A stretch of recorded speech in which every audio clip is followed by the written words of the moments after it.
जय सच्चिदानंद। शरीर की संवेदनशीलता परमाणु में स्थित सबसे कोमल भाग में कंपन के कारण होती है। वैज्ञानिकों ने पता लगाया है कि शब्द के 45,000 बार तक के कंपन को हम सुनते हैं, उससे अधिक और 14 कंपनों से कम के शब्द को हम नहीं सुन सकते।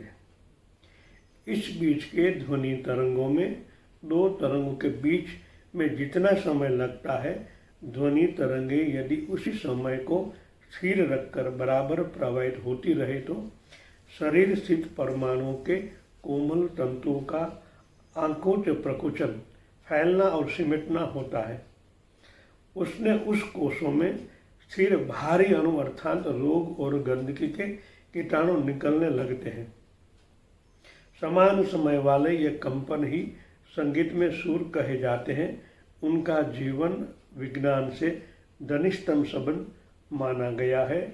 यदि कोई प्रतिदिन मधुर संगीत सुनता, बजाता, गाता अथवा ताल और गति के साथ नृत्य करता है तो उनका शरीर अपने दूषित तत्व बराबर निकालता रहता है।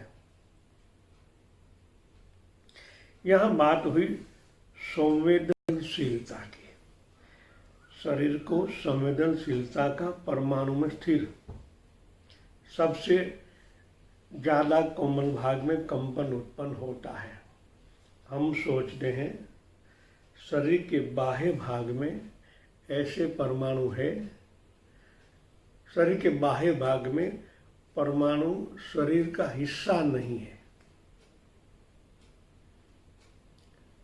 शरीर का हिस्सा शरीर के अंदर के परमाणु की वहाँ थिरकन से गति मिलती है।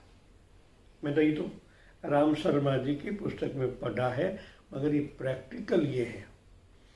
संवेदनशीलता बाहर के जगह जब स्पर्श करते हैं तो बाहर के स्पर्श और अंदर के स्पर्श के दोनों के बीच में अति सूक्ष्म कंपन है। वो बाहर की कंपन है। जैसे इस शरीर को टच होते हैं तब ये शरीर भी पोला है, अंदर के परमाणु के साथ तालमेल होता है। दोनों का परमाणु का मिलने से जो सायुज बनता है, इस सायुज जब मगज के ज्ञान कोशों तक पहुंचता है तभी उनकी अनुभूति होती है कि ये क्या है, इनको क्या कहा जाए। जो अनुभव पड़े हुए उनमें से तय होता है कि ये होगा। यहाँ से हमारे कंपन जब हमारे कोश और कोशिका में प्रविष्ट करते हैं, मगर ये तालमेल इतना स्पीड में होता है क्योंकि प्रकाश की गति 1 सेकंड में 1,86,000 किलोमीटर मानी गई है। ये तो यहाँ से अंदर ही जाना है। तो आप मन में सोचो, उनसे पहले हमारी कोश कोशिका के जो अति बारीक प्लाज्मा नस कहते हैं उनको, ये माथे बाल से भी पतले हैं, उनसे भी बहुत पतले हैं।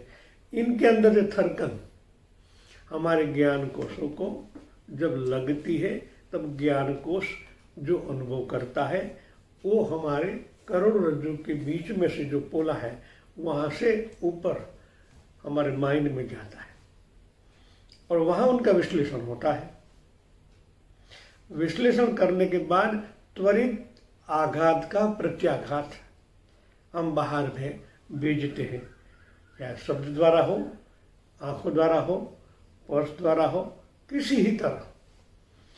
पहले कैसा आघात हो इसी तरह का हमारा प्रत्याघात होता है। किसी ने हमने स्पर्श किया तो हम उनको स्पर्श करते हैं। किसी ने हमें आंखों से देखा, हम भी आंखों से इशारे के द्वारा उनको कह देते हैं। किसी ने हमें शब्द के द्वारा कहा तो हम उनको शब्द के द्वारा ही ज्ञान देते हैं, मशवरा देते हैं कि ये ऐसा है। मगर ये प्रैक्टिकल में जो होता है बात उनकी है।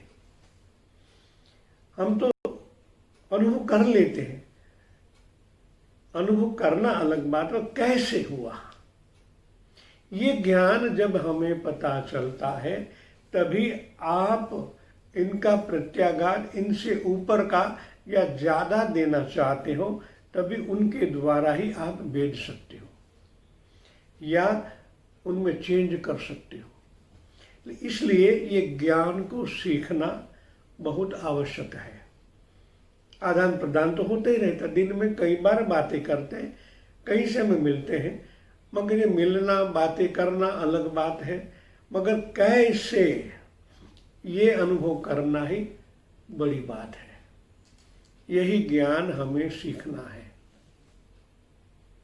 तभी आप दूसरों पर हावी हो सकते हैं।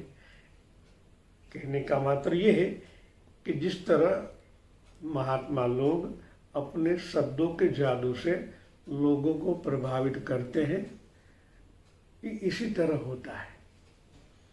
मन के विद्युत तरंग के साथ जोड़ने के बाद जब शब्द कहा जाता है, क्योंकि अंदर प्राण जागृत होता है, दोनों का मिलन से मन शक्ति प्राण शक्ति एक होने से एक विद्युत प्रवाह अति वेग में उत्पन्न होता है, और ये तरंग जब दूसरों को टच होता है तो वो मान ही लेते हैं, जैसे एक बेहोशी जैसी हो जाती है।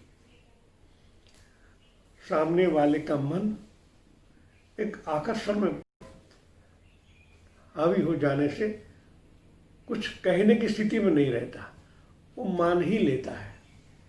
ऐसी विद्युत की ऊर्जा है, ऊर्जा से मानव प्रभावित होता है। तो ये सीखना है, ये कैसे होता है। इसलिए साधना में कोई भी क्षेत्र हो, चाहे आप संगीत का ले लो, संगीत के सुर सारे गम पध निसा, वह उनका प्रत्याघात होता है सारे गम पध निसा।